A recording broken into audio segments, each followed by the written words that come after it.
Big boss ಎಂಬುದು ಕನ್ನಡ ಕಿರುತೆರೆಯಲ್ಲೇ ಅತ್ಯಂತ ಜನಪ್ರಿಯವಾಗಿರುವಂತಹ reality show ಆಗಿದೆ. ಈಗಾಗಲೇ ಕನ್ನಡದಲ್ಲಿ 12 ಬಿಗ್ ಬಾಸ್ ಶೋಗಳು ಮುಕ್ತಾಯ ಆಗಿದೆ. ಬಿಗ್ ಬಾಸ್ ಕನ್ನಡ ಸೀಸನ್ 12 4 ತಿಂಗಳ ಹಿಂದಷ್ಟೇ ಅಂತ್ಯವಾಗಿತ್ತು.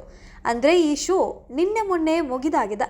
ಇದರ ಬೆನ್ನಲ್ಲೇ ಇದೀಗ ಬಿಗ್ ಬಾಸ್ ಕನ್ನಡ 13ರ ಪ್ರೋಮೋ ರಿಲೀಸ್ ಆಗಿದೆ. ಬಿಗ್ ಬಾಸ್ ಕನ್ನಡ 12ರ ಫೀವರ್ ನಲ್ಲೇ ಇರುವಂತಹ ಬಿಗ್ ಬಾಸ್ ಪ್ರಿಯರಿಗೆ ಕಲರ್ಸ್ ಕನ್ನಡ ವಾಹಿನಿ ಬಿಗ್ ಸರ್ಪ್ರೈಸ್ ಅನ್ನ ನೀಡಿದೆ. ಬಿಗ್ ಬಾಸ್ ಕನ್ನಡ 13 ಪ್ರೋಮೋವನ್ನ ಕಲರ್ಸ್ ಕನ್ನಡ ವಾಹಿನಿ ತನ್ನ ಅಧಿಕೃತ ಸೋಷಿಯಲ್ ಮೀಡಿಯಾ ಪುಟಗಳಲ್ಲಿ ಬಿಡುಗಡೆ ಮಾಡಿದೆ. ಪ್ರೋಮೋದಲ್ಲಿ ಗೋಲ್ಡನ್ ಬಣ್ಣ ಹೈಲೈಟ್ ಆಗಿದೆ. ಚಿನ್ನದ ಪ್ರತಿಮೆಗಳಂತಹ ವ್ಯಕ್ತಿಗಳು ನಡೆದುಕೊಂಡು ಬರುವಂತೆ, ಅದು ಬಿಗ್ ಬಾಸ್ ಕಣ್ಣಾಗಿ ಬದಲಾಗುವಂತೆ ಪ್ರೋಮೋ ಬಿಡುಗಡೆಯನ್ನ ಮಾಡಲಾಗಿದೆ. ಸಾಮಾನ್ಯವಾಗಿ ಪ್ರತಿ ವರ್ಷ ಸೆಪ್ಟೆಂಬರ್ ಅಥವಾ ಅಕ್ಟೋಬರ್ ತಿಂಗಳಿನಲ್ಲಿ ಆರಂಭವಾಗ್ತಾ ಇದ್ದ ಬಿಗ್ ಬಾಸ್ ಶೋ ಈ ಬಾರಿ ಎಂದಿಗಿಂತಲೂ ಅತ್ಯಂತ ಬೇಗನೆ ಪ್ರಸಾರವಾಗಲಿದೆ ಎಂಬುದನ್ನು ವಾಹಿನಿ ಖಚಿತಪಡಿಸಿದೆ.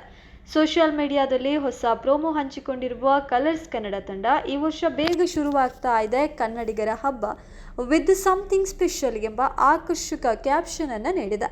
ಇದು ಬಿಗ್ ಬಾಸ್ ಪ್ರೇಕ್ಷಕರಲ್ಲಿ ತೀವ್ರ ಕುತೂಹಲವನ್ನ ಕೆರಳಿಸಿದೆ. ಅಲ್ಲದೆ ಈ ಬಾರಿ ಸ್ಪರ್ಧಿಗಳಾಗಿ ಯಾರೆಲ್ಲ ಮನೆಗೆ ಎಂಟ್ರಿ ಕೊಡ್ತಾರೆ ಎಂಬ ಕಾತುರತೆ ಕೂಡ ಕಾಡ್ತಾ ಇದೆ. ಇನ್ನು 12ನೇ ಸೀಸನ್ ಬಳಿಕ ಮುಂದಿನ ಸೀಸನ್ನಿಂದ ತಾವು ಕಾಣಿಸಿಕೊಳ್ಳೋದಿಲ್ಲ ಎಂದು ಶಾಕ್ ಕೊಟ್ಟ ಕಿಚ್ಚ ಸುದೀಪ್ ಕೊನೆಗೆ ಒಂದಲ್ಲ 4 ಸೀಸನ್ಗಳನ್ನು ಒಪ್ಪಿಕೊಂಡಿದ್ದಾರೆ.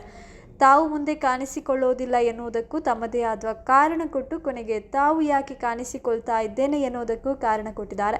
ಇದರಿಂದಾಗಿ ಕಿಚ್ಚ ಸುದೀಪ್ 13ನೇ ಸೀಸನ್ ಅನ್ನ ನಡೆಸಿಕೊಡೋದು ಕನ್ಫರ್ಮ್ ಆಗಿದೆ.